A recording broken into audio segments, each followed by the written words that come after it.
নিশ্চিন্তে সাধনা শেষ করলেন।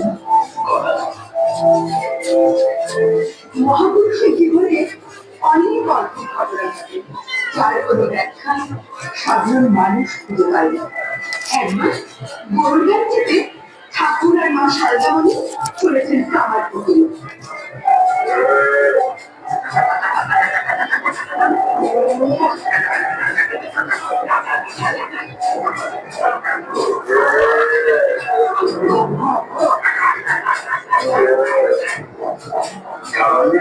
শব্দে ভুলে ভুলে যাচ্ছে হঠাৎ গরুর চাপে গেল চিন্তিত হয়ে পড়লেন মা। কিন্তু সেই সময় দূরে শোনা গেল ট্রেনের আওয়াজ, লাইনে গাড়ি আসছে। মা সারদা ভয় পেয়ে ঠাকুরকে প্রশ্ন করেন, কি হবে গো, রেলগাড়ি এসে পড়লো, পুরোটাও যে গাড়ির সঙ্গে লাইনে আটকে পড়েছে। ঠাকুর শুধু হাসছেন। ভয়ের চোটে গাড়োয়ান গাড়ি ফেলে দৌড়চ্ছে আর চিৎকার করছে, ঠাকুর মাকে নিয়ে গাড়ি থেকে নেমে আসো।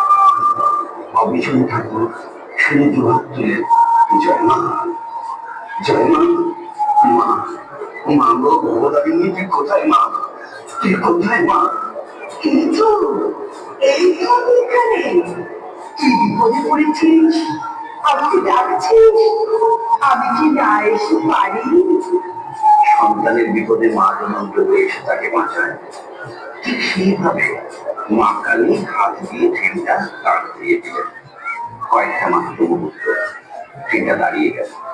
কি অবাক ব্যাপার, চাকা লাইন থেকে আপনি বেরিয়ে আবার পথ ধরে চলতে শুরু করলো গরুর গাড়ি। ট্রেন তার লাইন ধরে চলে গেল নিজের রাস্তা। নমস্কার, এইখানে শেষ হলো আমাদের অনুষ্ঠান যুগাবতার শ্রী শ্রীরাম কৃষ্ণ পরম হংসদেব।